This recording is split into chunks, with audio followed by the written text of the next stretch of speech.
Personal, intimate images plastered online for the world to see and didn't know it, much less agree to it. It's now estimated 1 in 12 women in the U.S. have experienced what's commonly known as revenge porn, or the non-consensual sharing of sexually explicit images.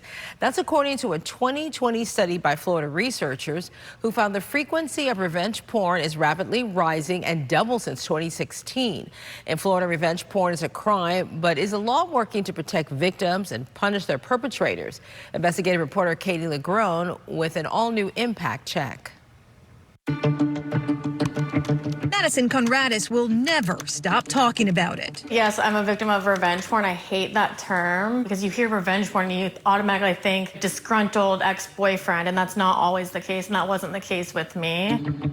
Instead, it was a casual friend from college who she never had an intimate relationship with that left her personally exposed and publicly humiliated. I found out by waking up one morning to just floods of messages. Hey, just so you know, there's like photos of you everywhere. For Madison, the images stemmed from a professional photo shoot she did in 2011 for her modeling portfolio. Sexy, she describes, but not pornographic. Then the photographer's account got hacked, several of Madison's images stolen. And by 2015, she says, photos she never intended for the public to see were being posted and shared online hundreds, even thousands of times. They would send photos to my boss, my parents, my friends, my sister, like literally anyone you could think of, to try to just like harass you and like make your life like miserable. Florida, like most U.S. states, has made revenge porn a crime. Known formally as sexual cyber harassment, the law was passed in 2015 and makes it illegal to electronically distribute sexually explicit images of a person without their consent. Last year, after one lawmaker became a victim herself, the legislature unanimously voted to strengthen Florida's law, doubling fines and adding penalties for stealing or manipulating images.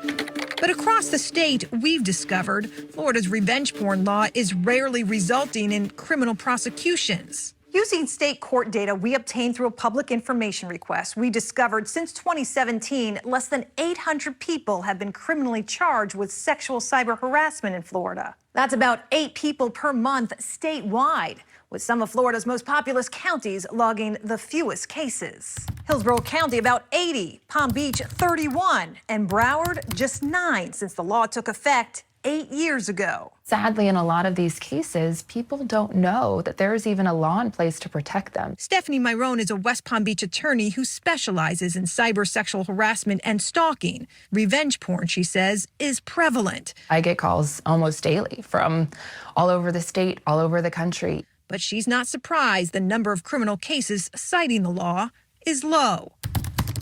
For most of her clients, they just want the images taken down, something a civil injunction can accomplish without the costly, time-consuming, and often emotionally draining criminal pursuit. They don't want to have to testify again. They don't want to have to drag this out. They don't want to have to, be deposed or talk about this or face it. Jurisdictional challenges also stall criminal cases, says attorney and victim advocate Alyssa D'Amico. How many times I've had someone come and say, well, I talked to this law enforcement department, but I live here, and they said I have to go where the perpetrator lives, and I went there, and they said, but you don't live here. So it's like pinball, and the victim is the pinball.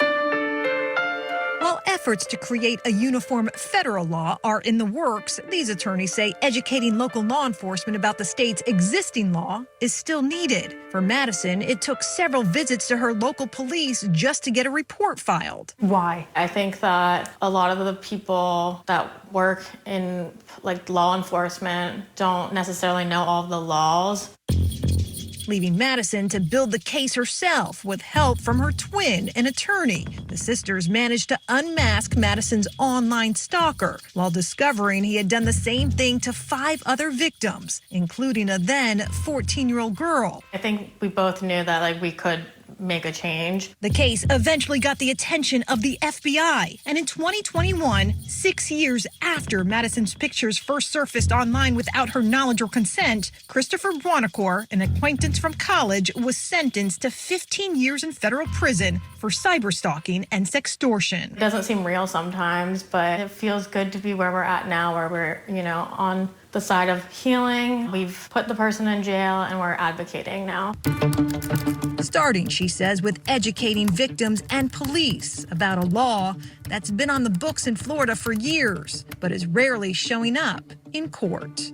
In response to our findings, State Senator Lauren Book, who championed recent changes to this law, acknowledged the law has not kept up with the realities of a digital world. She believes a federal law is needed. With photojournalist Matthew Apthorpe, I'm Katie LaGrone reporting.